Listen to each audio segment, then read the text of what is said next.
Bengals, Ravens, part 2. We'll talk about this coming up next on the Wincinnati podcast.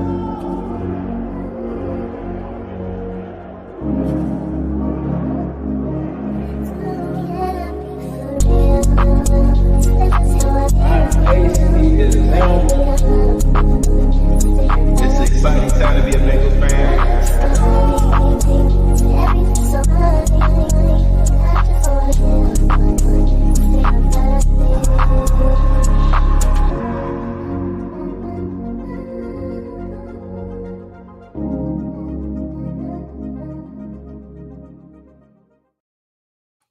Welcome to the Wincinnati podcast. I am Ace. He is Zim. This show is powered to you guys by BETUS. Make sure that you like, comment, and subscribe. Make sure you share this with your friends. Zimmy, how you doing today, bro? Doing good, man. I'm coming off these AFC North shows and talking all that and everything like that. So just staying positive and just keeping the conversation going and getting ready for a major game Thursday night. Nah, for sure. Thursday night, well, of course, we're going to talk about that. We're going to bring in a special guest, however, to talk about the Bengals trade deadline review. We'll look at who they were in on, what they ended up doing with the trade that they made, much more. And, of course, we have to preview the Bengals-Ravens Thursday night football matchup. We'll talk about the offense. Of course, we'll also talk about the defense. We'll give you guys the game plan, give you guys our Wincy play of the week, and, of course, wrap things up with the show. I'm really the best in the league. You know that. Y'all better respect. Yeah, without further ado, we're going to introduce our guest, Anand Nanduri. He is from RotoWorld and PlayerProfile.com. Anand, how you doing this evening, my guy? Zim, Ace, good to see you guys. Thanks so much for having me on. What a wild, almost trade deadline we had. Excited to get into it, man.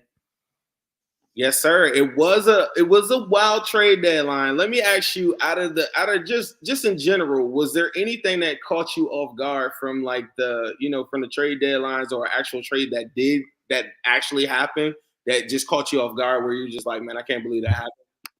Yeah, it's the Bengals getting Khalil Herbert, man. Really? Our entire lives, even though we heard about it, right? Our entire lives, the Bengals haven't been buyers at the trade deadline.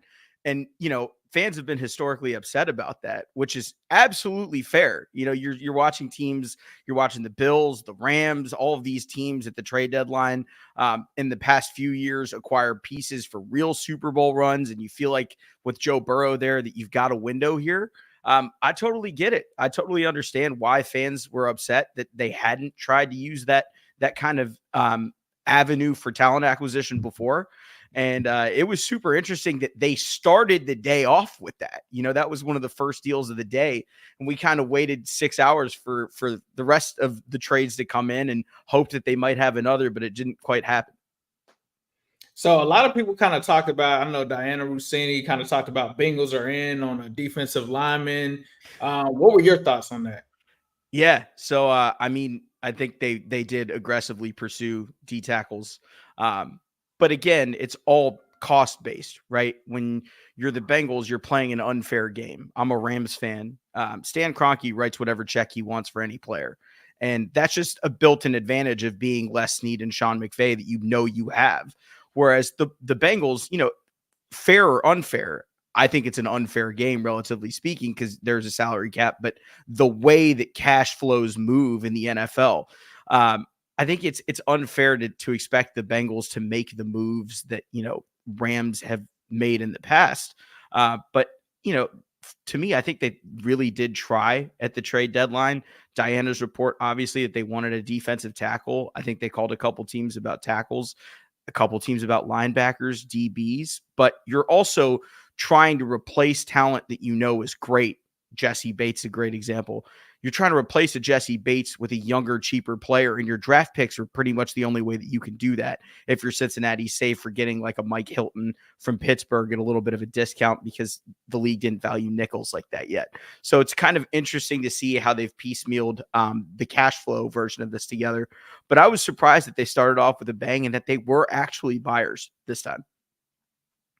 Let me ask you, you talked about the D-tackle room. Do you know, or the D-tackle position, is there anything, one of the things that I think caught a lot of Bengals fans, off guard is your tweet that you had about the Bengals being players in that market. Is there any team specifically that you know that the Bengals contacted at the D-tackle position, a much-needed position by the Bengals? Yeah, I mean, I know they did their work calling Tennessee. You have to get them to tell about Jeffrey Simmons, which I don't think was the emphasis of the phone call. But again, if you can get an all-pro, you try to go get an all-pro, right?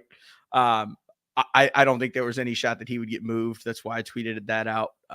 But I think they did ask about Joseph Day in Tennessee. And then obviously there's rumors about Calais Campbell in Miami and kind of the work that they did there. Obviously, there's a chance that he might not end the season on the Dolphins, so he could still be a Bengal.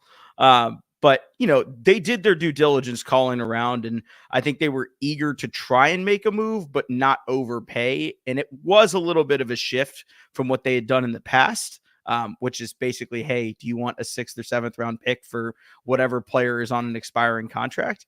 But, didn't quite get to the finish line there. So there was a lot of noise, I think, from Bengals fans about like Azeez Ojulari, and when Diana's report first came out, everybody assumed that it was like an edge rusher, but later on it shifted. It seemed like the D tackle. Do you think that the Bengals were actually like in on the edge rusher at any point of this process? I think they probably would have taken Ojulari for like a 6th round pick if they had just let him go. Because again, so much of this that doesn't get discussed is you're not just trading for the rights to a player, you're trading for the right to pay him. Right. So it's not just, can we go get Azeez for this 6 months and basically hope we win a Super Bowl through February. At the end of that, you still have to pay him too. So it's kind of a double whammy whenever this is your talent acquisition vehicle. But I think, they would have really found a way to do it if Joe Schoen was willing to play ball, but they held firm and they really wanted a late day 2, early day 3 pick. And I just don't think anybody in the league was willing to do it. So, expiring contracts have expiring contract values in terms of trades. And that's why you've seen kind of the wide receivers go for what they've gone for. I know people like to put those deals side by side, but having some money on your contract left versus not having some money on your contract left absolutely changes the math there.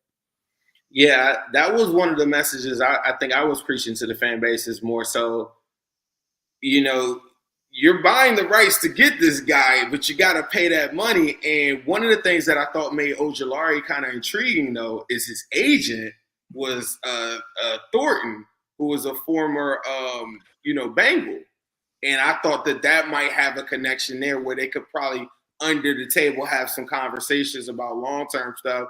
You saw some of the reports talking about early round picks and stuff like that for him. I don't think the Bengals would have been, because what Osai for the last 8 games or whatever, how much better is Ojulari? You know what I mean? And I think you had to play that in there. The Calais Campbell one that you just said, however, is very intriguing to me because I think even for a short term, it kind of solved a lot. And then the price point would have been a little bit, better, I think, too. If he were to be released or if there were a player to be released, do you think that the Bengals would be any players or do you think there would be players on that front? And do you think the players that are on the open market would be intrigued by a 4 and 5 team? Yeah. Look, I mean, from everybody that I talk to, it's a first-rate organization. They treat their players really well. It's not historically the biggest free agent destination. It's not historically the biggest trade destination, but they take care of their own. And once you're a Bengal, people wear those stripes with pride. I think a lot of it has to do with the fact that when you have 9 as your quarterback, when you have a guy that you can have that much infinite belief in, that he can win you a game any given week, or he can rip off. You remember Aaron Rodgers' run with the Packers when he just said relax and they won whatever it was, 7 or 8 games in a row. When you have a quarterback like that, when that's the captain of your ship, and when you have a guy that's been to a Super Bowl that carried a really shaky offensive line there, that part gets lost in the wind for a lot of non-Bengals fans. They don't remember just how bad that line was that he got to the Super Bowl. when you have a quarterback that's capable of doing those things and over and over again, the issue for him has been injury. I think at some point you've got to push your chips into the middle of the table. And with Calais Campbell specifically, the best price is free. If you can get him off the waiver wire and you don't have to pay anything, if you can sign him off the street as a free agent and you don't have to give up any draft comp for him, I think they'd be willing to pay him a little bit more than they would have in a restructure if he had been traded. Just because, again, you have one more dart to throw at the board. We like to call them, we like to call day 3 draft picks coins to put into the slot machine. You don't necessarily know when it's going to pay out, but at some point, if you keep your process over and over again with those day 3 picks, eventually some of them are going to hit. And those are your massive contract values, kind of like they've gotten on several players that are big key contributors now and have been for the past 5 years. So a lot of people talked about, D-tackle, running back. We saw them actually trade for one. We talked about edge rusher. Some people kind of wondered about like corner or some other positions. Do you think that they were in on any like other positions possibly? Because it kind of was rumored by Diana that they were in on corners as well. Yeah, so I know that they tried defensive pieces just in general. I think their idea was if we can make this defense better, if we can give Lou some more pieces than what we've got right now. I think they were trying with DB, they were trying with linebacker for a little bit. But the toughest part, right, is going back to what we were saying earlier. When you replace a Jesse Bates, you're not going to draft another all-pro, right? You're going to have to take that salary discount somewhere and hope that that player is at least replacement level or maybe even a little bit better. But you lose that top-end talent that your roster really needs when you get to your Buffaloes, when you get to your Kansas Cities, your Baltimores, kind of like they're looking at this week. And if you look at how Baltimore builds their roster, if you look at how Pittsburgh builds their roster, Cleveland builds their roster, at some point that talent deficit becomes so difficult to overcome because you're letting all pros that are homegrown walk to replace them with really, really talented young players, but you're hoping that they hit 80% of the high water mark of what you just let go. And that's just long-term a really tough game to play. Was there somebody, just looking at the Bengals, I know, from the outside, just, the Rams, and you talked about you kind of rooting for us, like somewhat, right? Is there something that you think that the Bengals should be looking at, whether it was at this trade deadline or this off season, that you think probably is like the real difference maker that maybe gets the Bengal over this non-Super Bowl hump? Yeah. I mean, I think it's always a good idea to invest in offensive and defensive linemen, specifically small school ones. The Senior Bowl is a great tool for that. You get kind of some smaller school guys that you have the time to develop. You don't necessarily need them right away, but a year or two from now, again, when your offensive linemen get a little bit too expensive, defensive linemen get a little bit too expensive, now you have something homegrown. I think that would be a big deal. I think, we talked about this a little bit earlier. Mike Hilton being able to replace him with a 1-to-1 like a Mikey Sainer still. When you have, basically a clone of a player that you already have and you can get them cheaper, that's one of the avenues that I would kind of explore from time to time. But I think when you're looking at Cincinnati as a whole, you kind of know what the roster is. It's not far away. It's not a team devoid of talent. It's not like they're not really a 4-5 team. The roster is much better than that. The quarterback is much better than that. We know what Lou has done with more talented defensive pieces before, and I think he can again. The real question here is what can you get for like a T. Higgins? If you can get him to sign again for one more year, or if you can sign him long-term, can you develop the replacement like an Andre Yosivach? Can you get some value out of a guy like Jermaine Burton that everybody was super excited about the talent level that he has? But again, the problem being when you're shopping in the discount lot, there's a reason he was a 3rd-round pick with 1st-round talent. When you shop in the bargain bin, you're increasing your risk for someone like a Jermaine Burton to bust. And I think that's where some of Cincinnati's missteps have been. And again, hindsight's 2020. We can sit here all we want and be like, oh, drafting Jermaine Burton was bad process. No, it wasn't. he was a really talented player that they got where they got him because of a lot of the off the field stuff that we knew about him. I think that's just kind of where they're going to have to live until you get some kind of cash infusion. And one of the things that's being discussed in the league, it just got passed, is you can now basically bring in private equity firms. You can bring in outside capital. And I would expect Mike Brown and company, Duke Tobin, Zach Taylor, to all Katie Blackburn to take that and run with it, because they do need the cash infusion to be able to make a lot of these deals that otherwise they're unable to make. And you have a Super Bowl window. You have a championship caliber quarterback, which is the single hardest thing to find in this sport. And now that you have him, I think so much of it is just how do we give him the right pieces so that we're right back in AFC championship games every year. They're not going to win them every year. They're not going to win the Super Bowl every year. But the goal is basically get to that last four over and over and over again. At some point, all the chips will fall in line for you to get over the hump. So you mentioned something there that I kind of want to go back to real quick. You kind of talked about T. Higgins. Some people have said, like, hey, why not move T. Higgins at the trade deadline? Because the trade and tag, we don't know what his market is. From the things that you're hearing, if T. Higgins is there in the offseason and there is a trade tag scenario, do you think that it's a situation where if the Bengals didn't move him this trade deadline, that they're not going to get the value that they need in the offseason? Yeah, the tough part for, Bengals fans specifically is that's just not how Cincinnati operates. They try to avoid dead money as much as possible. And look, it's the accounting side of the salary cap is just a tool, right? It is what it is. But at some point you have to actually pay that real money too. It's not just a mythical number out there, in the ether. You do at some point as the ownership group have to spend that money. I think for Higgins specifically, I would be very surprised if he's a Bengal into 2025 and beyond. They've clearly tried over and over again, whether it's Yoshi, whether it's Jermaine Burton, whether it's, tight ends, running backs that they've brought in. They've clearly tried to figure out, okay, what can we make this offense when we don't have two true number ones, which, I think Higgins at this point is really more of a 1B than a 1A. He's the kind of guy that, franchises that are pretty bad historically try to make a 1 and hope can be a 1. And you'd really rather have him as your 2 like Cincinnati does. But, when you look at, tag and trade scenarios, there's just not a ton there left for him.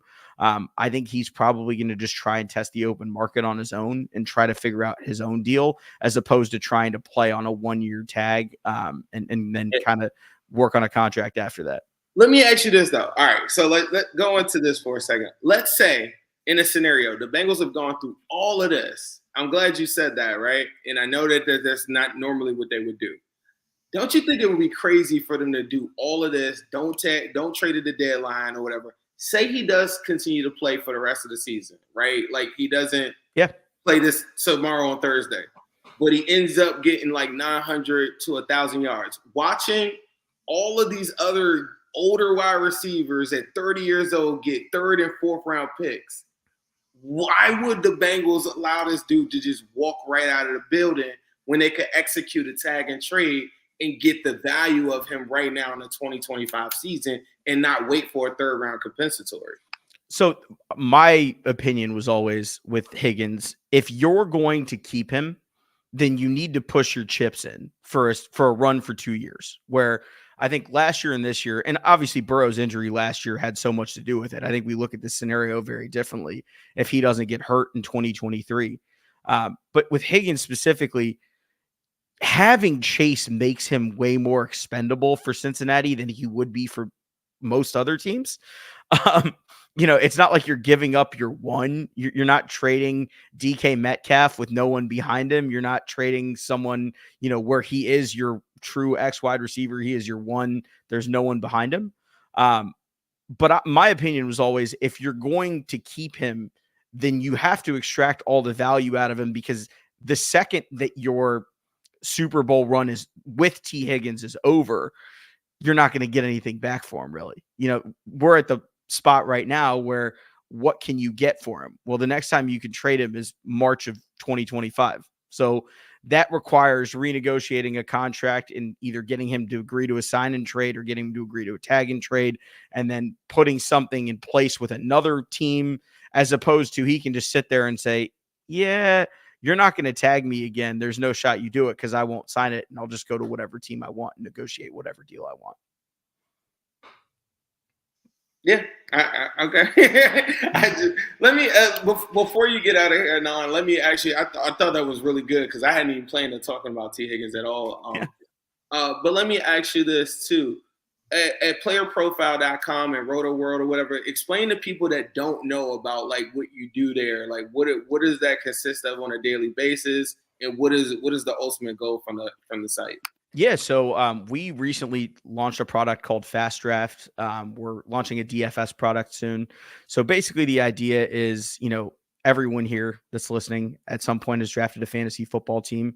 You've probably drafted a best ball team at some point where you don't have to set your lineup because everyone's favorite day is draft day. It's not the start sit decisions every week that you want to freak out about. And so we've simplified that process in, drafting 4 players, drafting 6 players, and kind of full season. And then we'll get to this, the single week stuff rather soon.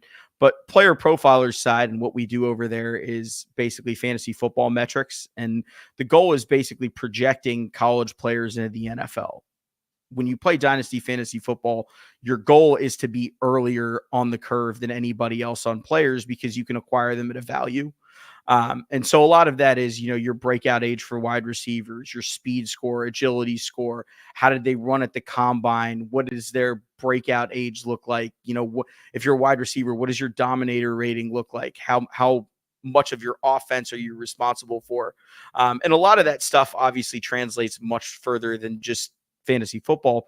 And a lot of NFL teams use that information as well. So, what I do over there is kind of talk to my guy, Matt, that owns the site about the financial transactions in the league, what all of these things mean, what the salary cap actually is, the job of a general manager. Cause I feel like they get kind of roped in side by side with head coaches, which we view as a year-to-year job. Your goal as a head coach is to maximize whatever the talent is on your roster, which is totally fair. And I think we have that assessment of their job very well. It's the GM side of things that's usually tougher, where general managers are also judged year to year, where you're not going to know how good Duke Tobin's 2024 draft class is until 25, 26, 27. It's impossible. We love the draft grades and sitting here the day after the draft. Oh, they bombed, or this is the best draft class we've ever seen. They got so much value. Until they get out there and play, it's all just, in the air, so to speak. But we have a lot of fun with it. And obviously I enjoy doing my stuff over there. Tell everybody where they can find you at. Where can they follow you at on Twitter? Like what's the details on all that? Yeah, so it's at Nanduri NFL, Nanduri NFL on Twitter, X, whatever you want to call it, whatever it'll be called 2 months from now when they change the name again. And usually we just talk ball, man. Sometimes it'll be college football scheme stuff, big Buckeye fan. Sometimes it's NFL stuff. Sometimes it's finance related. But anytime you have a question, feel free to drop it in there. I obviously can't get into all of them, but as many as I can, more than happy to. So everybody just going at Anand now and just hit him up with every question that you have about the Bengals coming up. Anand, I appreciate you coming on the show. I know it was like short notice, but all the traction, all the stuff that was going on through the trade deadline, I thought you would be a great guy to talk to. So I'm very appreciative of you coming on the Wincinnati Pod, man. Zim, Ace, it's been a pleasure, man. Hope to do this again sometime. Best of luck to your squad tomorrow night. That's a huge game. Obviously for everybody involved. So we'll be locked in, man. Yes, sir. Appreciate you. Yes, sir. Yes, sir. Great guest to have on. Lots of insight with Anand. Appreciate him for stopping through. Like he said, big game coming up for the Bengals. We've got to get into that. But before we do that, once again, shout out to our sponsor, BETUS. They're launching a new promo for our YouTube viewers. Forget the old 125% preview or promo. They're actually offering you guys 150% off on your first deposit. Just use that promo code YouTube150. Once again, that's YouTube150 at BETUS, where you can make your bets happen. And you can do anything from whether that's Thursday night football, if you want to take advantage of that, whether it's the NBA that's back for this season. They've got you covered over there at BetUS. We'll also hit you guys with our Wincy Play of the Week. We've got that coming up later in the show. Let's get into it, man. Let's talk about it. Last time these two teams got together, about 70 points, almost nearly 80 points of offense was out there on the field. It was honestly almost an instant classic. Unfortunately, it didn't end the way that we wanted, and I feel like it was an opportunity that the Bengals kind of let slip away. I think we even kind of talked about, or Marlon Humphrey even talked about, he felt like the Bengals kind of handed them that game. He's trying to come out here and actually try to earn the game. But now we're back, right? The last time we were in M&T Stadium, F. Joe Burrow, that's what we heard. The hand or the wrist injury happened. Now 9 is back. M&T Stadium. A couple years ago in M&T Stadium, we had 525. This is maybe the biggest game of the Bengals season thus far. Kicking things off with the offense, talk to me about what you're looking at going into this game from the Bengals and Ravens from an offensive standpoint for the Bengals. This is a major game, bro. This is I was just doing an AFC North show. They were like, if y'all lose, I said, people, the Bengals have to win 6 out of 8, to make it, to the playoffs. They can't afford to lose any games. And if they do, it has to be later. And, right now, they are at a spot coming off a 41-point game where Joe Burrow could have threw for 7 touchdowns. You go back and watch that game. You had the T. Huddy, he falls down at the 1-yard line. You had the Jamar Chase fade, then he drops in the back of the end zone. Guy makes a play on it. There's a world that we live in that Joe Burrow could have threw for 7 touchdowns in that game. This game is very, very tricky because on one end, I think offensively, okay, here comes Joe. But the AFC North makes me feel a little bit different about this game in the sense of this is a game where the Ravens do not lose in prime time. Bengals coming off a super short week. You got B.J. Hill coming in questionable. Looks like he's probably going to play. You got him coming in, and you got an offense, though, that has to be able to sustain drives. They have to be able to kill the clock. To eat the clock up. And if they do not eat this clock up and they hand that ball back over to the other side, it could be a long night at M&T. They have to get that run game going, but it's very tough sledding going up against the Ravens defensive front in their run defense currently right now in the National Football League. Chase Brown coming off a game with 32 touches, over 130 all-purpose yards. He's got to be a key component in this. If T. Higgins doesn't play, he's listed as doubtful. Mike Gesicki has to do what he did last week and route up cornerbacks from an X position. If they're able to do some of the things that they did last week, I feel like Joe Burrow versus the world can take over anybody. The look that Joe Burrow had in his eye is something that I think we know very well. LSU Joe and Joe when it's time to get shiesty down 21-3 Kansas City.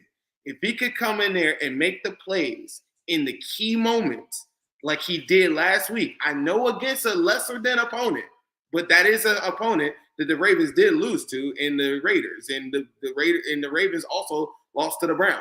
So it's not Thanos. It's a chance for the Bengals to do what they can do as well. But the offense has to click. They have to score 27 plus minimum. I will go and venture to say that they probably need to score 30 plus. And generally, every single week, I said that on this show, if they do not, if the offense does not score 27, I don't care about the defense.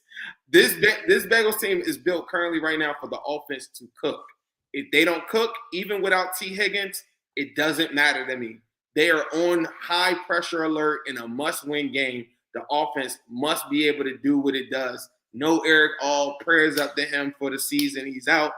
But they have some guys that are able to step up. Jermaine Burton and T. Huddy, I think, might be a part of the game plan, and some guys that people aren't talking about. And maybe some of those tough yards, I expect to see Khalil Herbert get a couple of those touches. Yeah, I think you kind of hit the nail on the head. I think the Bengals run game has to be something that's a factor in this game. Now it's going to be tough for them to do that against a stingy Baltimore run defense. Baltimore's defense is susceptible to a lot of things. The run hasn't been one of them, but the Bengals are going to have to use that running game to slow down Lamar and keep them off of the field. When we go back to the last game, one of the reasons the Ravens were able to have success is that their drives that they had against the Bengals were extremely fast. We're talking about 4 or 5 minute drives. That cannot happen in this game, especially with the Bengals going out executing 10-minute drives and stuff like that to put points up on the board. They're going to have to also make sure that they utilize that run game with Chase Brown, with Khalil Herbert, to make sure that they get those things going. We talk about no T. Higgins. I feel like now this team is used to playing without T. Higgins, given the way that the season has gone. So they're going to need snaps from Jermaine Burton. They're going to need plays from Mike Gesicki. They're going to need plays from some of these other guys, Yoshi, and they're going to have to make sure that they're able to make plays to keep this offense going. They're going to have to make sure that they're getting 7 and not 3. And I think that the way that this offense is going to come out, especially with Joe, I think Joe's got this one marked on the calendar. We talk about this being a top 10 DVOA offense. We talk about them not turning the ball over. They're 7th in the turnover differential. You talk about the red zone scoring. They're top 5 in the league when it comes to that on the road. This is a team, even though they've struggled at home, they are 3-1 on the road. And this is a game, like you have said, they cannot afford to lose. This is the season right here. They have to win 6 out of the next 8 games. This is a team that they can do it against, and this is a defense that they can take advantage of. They have some issues in the Ravens secondary, and it's up to Jamar Chase and these guys to exploit it. This still needs to be a game where even though T. Higgins is out, and even though you need to rely on a Mike Gesicki and some of these other guys, that you need to get the ball to Jamar Chase. He's got to get at least 10 targets in this one, regardless, because if I'm going down swinging against an AFC North opponent, I'm putting my chips on Jamar Chase. I don't care if they're going to try to do bracket coverage. I don't care if they're going to try to do what they need to do. He needs to be moved in and out of the slot. They need to make sure that they protect Burrow in the pocket. And if they're able to do that, I think that this offense can cook. I know a lot of Ravens fans may have some sort of semblance of encouragement because T. Higgins is out. And they're only doing that because they know that their secondary is susceptible to some big plays. And I think that they're not aware of Jermaine Burton is a big play waiting to happen. He was scheduled to have 8 to 10 touches last week. If he gets some of that this week and he can be one of the X factors in this game, I think that the Bengals can come out here offensively and have a ton of success. I agree, man. I didn't want to push the Burton button, because I've been trying to push the Burton button all season. And, for whatever reason, there's been so many different things that have happened. It just hasn't got pushed. But he's so talented, man. He's so talented. And I just would hate to walk away from this game and say they didn't give him a shot. And I ain't talking about just deep bombs. When you go watch the tape of him running just a 10-yard, he sells routes so good. He's the real deal, people. And I want people to understand that you need him. You need a Jermaine Burton, because no matter, like Anand was just talking about the aftermath of this T. Higgins thing, worst case scenario, say you don't win the game. Say things don't go your way this season. You need to understand what you had at wide receiver too.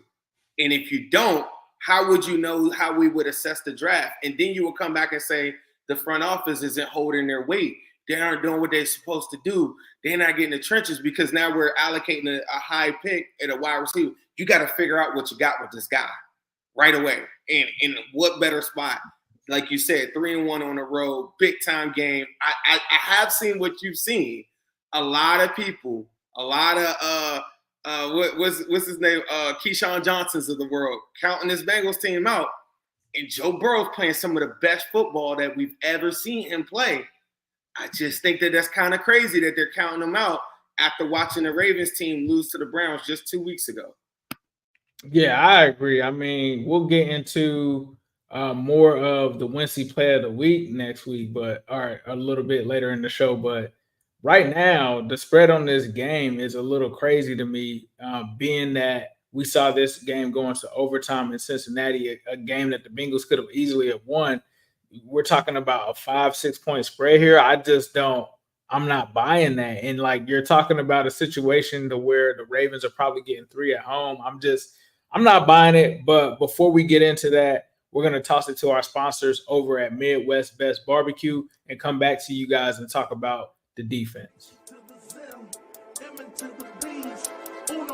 G-Funk wings and them CTVs. Midwest Best is the place to be for curing wings. Midwest Best is the place to be for curing wings. It's the AC to the Zim, M to the B's. Uno wings, G-Funk wings and them CTVs. Midwest Best is the place to be for curing wings. Midwest Best is the place to be for curing wings. Say what up to Jordan Battle. We be going to battle. Intercepting balls like CTV did on Seattle. Putting 6 up on AZ. Juice gang amazing. Make sure you come get these wings. Cause Zimby stay blazing. And T-Game be smooth as ice. Jamal making DBs fold. TV got big levels. And now you already know. It's so pretty for Uno wings. Cam got the new wings. We call them CTBs. Only at MBs. H to the Zim. M to the B's. Shout out to Midwest Best Barbecue 669 Justice Court in Loveland, Ohio. They got a surprise on the way in time for Thursday Night Football. So make sure that you guys are following them on Twitter. Make sure you're following them on the gram. They got some pretty dope stuff going on over there. As you guys know, Thanksgiving is around the corner. They do all sort of catering where you guys can kind of put in your order and make sure that you're getting that taken care of. So they'll do turkeys. They do all kind of stuff. But, of course, they're known for those chicken wings. So whether it's Sunday, whether it's tomorrow as we're recording this on Wednesday, Thursday, you want to get you some wings, head on over to Midwest Best Barbecue. They also, of course, have barbecue. So make sure you check that out. Let them know that Ace and Zim sent you. Let's get over to the defensive side. Was there anything else that you wanted to say about the offensive side of the ball before we shift? I did want to say about Orlando Brown Jr., him being questionable. I think he plays as well, too. I think that's another person. I think Cody Ford's been playing well, but Orlando on one side, Amarius Mims on the other Thursday night, I need it. Nah, for sure. So with that being said, let's switch over to the defensive side of things. This was a defense that really struggled to keep this team off of the field when it came to the Ravens last time. Ravens were able to kind of have their way with them. Now, with that being said, the proper context, though, is that this Bengals defensive line was beat up at the time. They were just starting to get some of their guys back, but they weren't fully at the point where they are now, right? You're talking about Sheldon Rankins is back now. You talk about McKinley Jackson having more practice and game reps now. So now you're talking about a defense that could look a little bit different than what we saw before. At that time, Von Bell was kind of a starter. As it stands now, we're seeing more Jordan Battle being rotated in, right? So for me, the thing that the Bengals need to continue to do is what they did the first game, which is concentrate and slow down Derrick Henry. They did a great job in that game of slowing him down. It wasn't until overtime where Derrick Henry was able to have that big run. So obviously containing Derrick Henry is definitely going to be a key. Can they slow down Lamar Jackson? That's always been the kind of situation. Now, the Bengals have had good games. Bengals defense has had good games against Lamar Jackson. They're going to have to channel one of those and try to take advantage of any kind of turnovers like they did in the Raiders game, forcing turnovers. That's what this defense kind of needs sometimes. It's a bend but don't break defense. They're going to need that. They're going to need a big game from Trey Hendrickson. They're going to have to get pressure on the quarterback, and it can't just be Trey itself. I know that he just is coming off of a game where he ended up with 4 sacks, but Miles Murphy, some of these other guys are going to have to step up and get pressures on these guys in the backfield. We talk about B.J. Hill. The last time he played, he had a really big game. It's seeming like he's going to possibly play in this game, so that would be huge to have him there. But the Bengals defensively, from a scheme standpoint, they're going to have to slow this offense down. We kind of talked last time about Zay Flowers and that kind of matchup. Zay Flowers cannot be a guy that's going to go crazy because he's going for 100 in like 4 out of the last 5 games when it comes to that. He cannot be a guy that you allow to take the top off of this defense and have explosive plays. That's my thoughts on the defense. What are your thoughts on the defense, what they can do to try to slow down this Ravens offense? What's so crazy about the last game? I think one of the things that I was talking about controlling the clock. The reason why I was saying that is that I thought that this is the gift and curse. They had the big plays from Jamar, and we scored so fast that it gave them the ball back and gave them more opportunities to come in and cook us back. If you go over the last game, they had a touchdown, they punted, then a touchdown, then Sam Hubbard got the safety, then they punted again, and then it was then after that was touchdown. But like, if they could slow the game down, and then remember, he had they stopped them, they held them to a field goal at the end of the game, and then they had the fumble in overtime. That's 5 stops. If you could slow the game down some, like have bigger drives, and you had 5 stops and you didn't give them 10 plus possessions, I think that the score goes more in favor. Like if you go look at that Browns game that they had, or you look at the Raiders game, yes, the Ravens are making a lot of mistakes. I think if you give them less opportunities, their mistakes will be heightened. But because they have so many different opportunities to get you with this high-powered offense, I just think that the defense has to be able to do what if they're going to win this game, they have to be able to have first down efficiency. They have to win that battle. If they can get them in 2nd and 10, 2nd and 15, off of a false start, Trey Hendrickson, the threat of him running, around the corner, get a false start, get them behind the chains, and then force them to be in passing situations. I think the game plan is vastly different than the first time, because now the run defense is there more so. It's still Derrick Henry. It's still probably Keaton Mitchell. It's still Justice Hill. But at the same time, Sheldon Rankins, BJ Hill, and now Sam Hubbard playing some of the best football that he's put. Like after the rough start, check this out. For the last 4 weeks, his PFF grade is 77. That's 15th among edge defenders right now. He has a 74 run defense grade, which is 15th in the NFL, and 6 stops in the run defense is 9th in the NFL. Since the early beginning part where he was hurt, his run defense has been really good. Myles Murphy has been pretty good on his get-off. You got guys now that are playing a little bit better. And the number one X factor that nobody talks about in that first game is Mike Hilton. Mike Hilton, to me, has been playing the best out of all the cornerbacks on the team. Mike Hilton has the opportunity to go with those run blitzes that nobody likes. These guys, he chops Derrick Henry down in the playoffs. He chopped him down the next year after that. And then when Derrick Henry finally got us, it's because of a poor offensive performance by the Bengals. If the Bengals score enough and they get them in these opportunities where they're behind the chains, I think Lou Anarumo has enough in his arsenal to do some stuff. They need to show Lamar 0 looks the whole entire game. None of this zone stuff.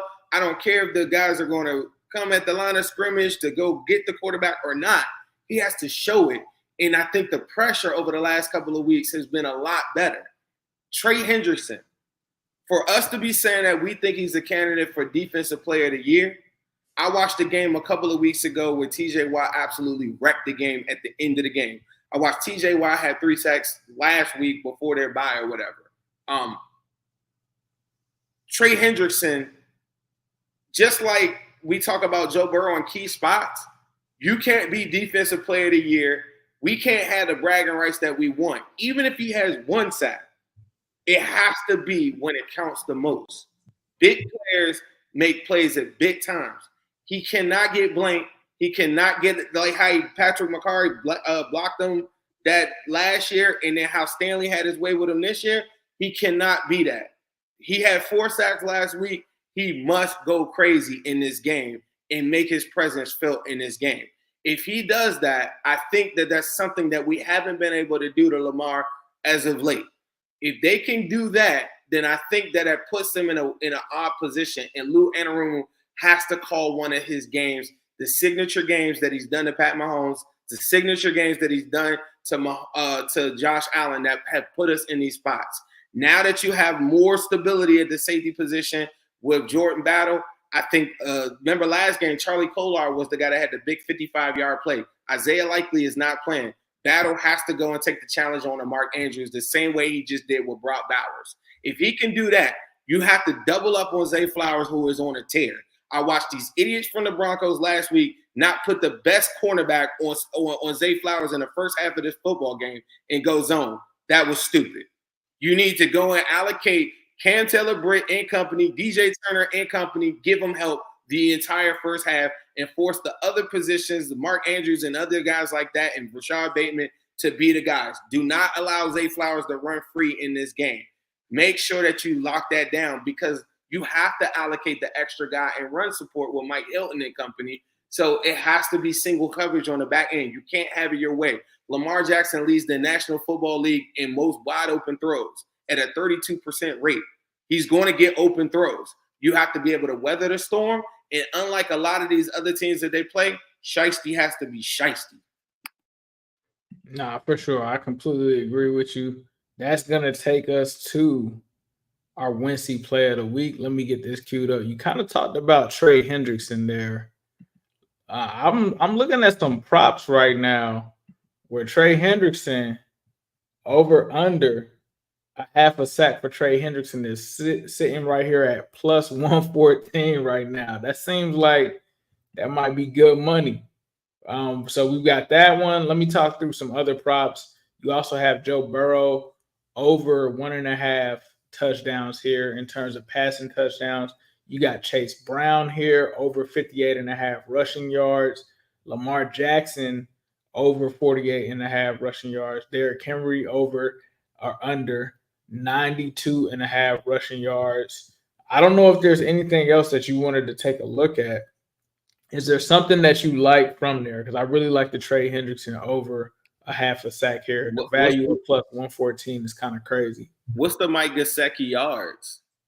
Mike Gesicki yards. Let's take a look at Mike Gesicki yards. We got Mike Gesicki over under 53.5 receiving yards. I don't like that as much as they gave us 36 last week. I don't like that as much. I do think he's definitely going over that, though. I do. I think no T. Higgins. What's Burton? Burton's not even on the list, surprisingly. Ooh. He's not on the list for the receiving yards. I don't know if he's on the list for touchdowns, possibly, but Burton is not on the list for receiving yards. That's not good. That's not good. We talk about, is he going to play or are they going to give him time? That's not good. Let me see. At least let's see if he's down here. No, Burton, he's not on this list either. Not for BETUS, nope. He was on the bus, so I don't know, man. Bengals in a rough spot. What's Chase Brown? What we got Chase Brown rushing yards?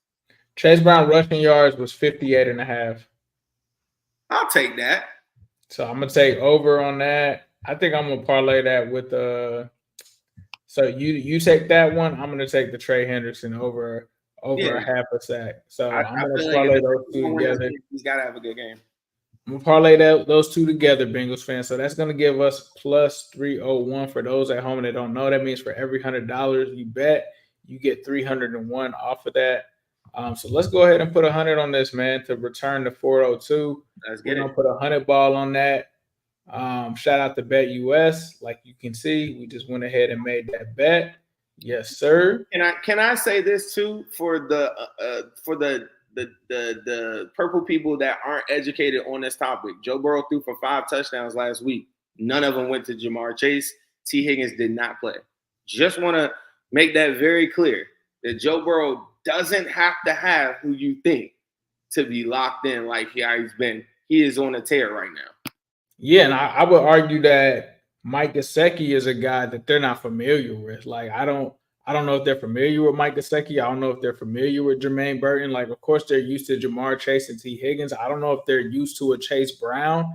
So, this has been a Ravens defense that has been really susceptible to big plays. Like, it's not just the Bengals defense that's been, or the Bengals secondary that's had some issues. Now, Bengals defense didn't have that last week, and neither did the Ravens. But at times, you have seen these teams give up a lot of yardage. I mean, this is a team that gave up a lot of yardage to Jameis Winston in the worst offense in the NFL. I don't think the Bengals defense has ever done that. So from that perspective, I think we need to just keep the context where it's at.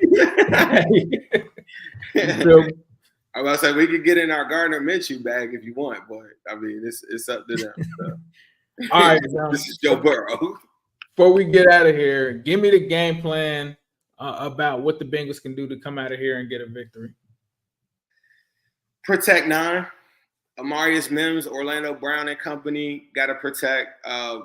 Ravens have, in their fan base were very upset they didn't get an edge rusher at the trade deadline. They haven't been generating pressure at the bottom of the NFL in pressure rate, in pass rush win rate currently right now, 29th in pass defense.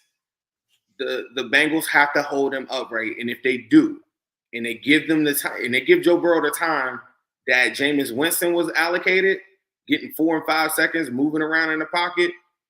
Yeah, I think he's gonna have a really good game. I like him in primetime spots.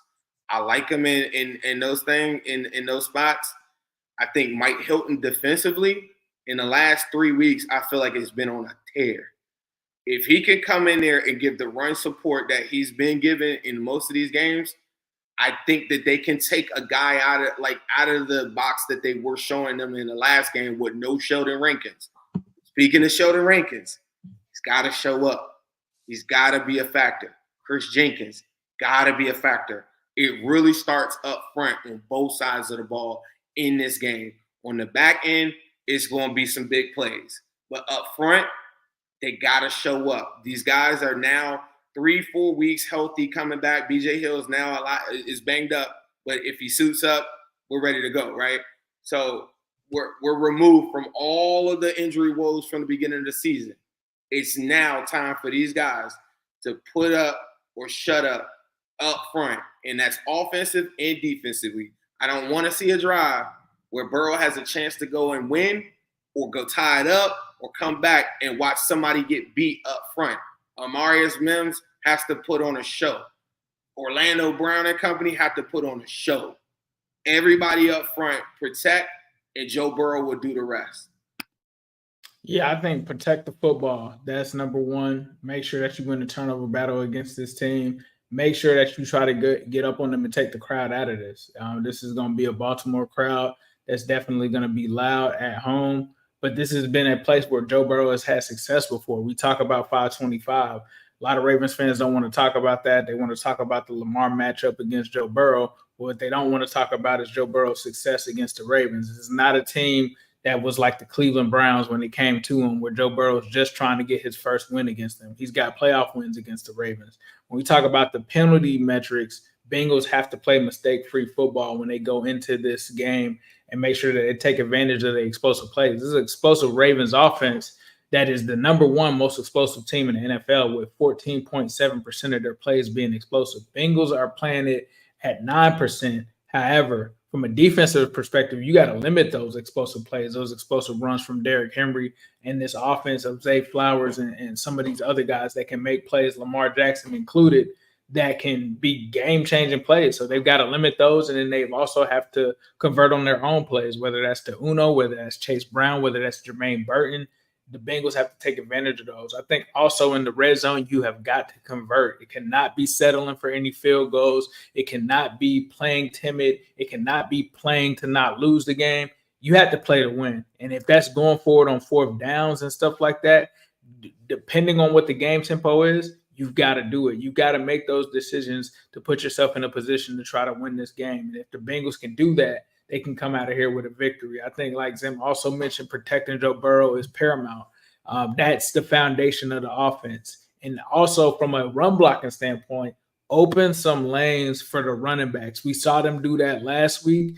That was the best that I feel like the run blocking has looked for Chase Brown. Those have been the biggest lanes that I've seen for him this season. They need to continue to do that against the Ravens so that they can control the time of possession. I think if the Bengals can do that, they get up out of here with a W.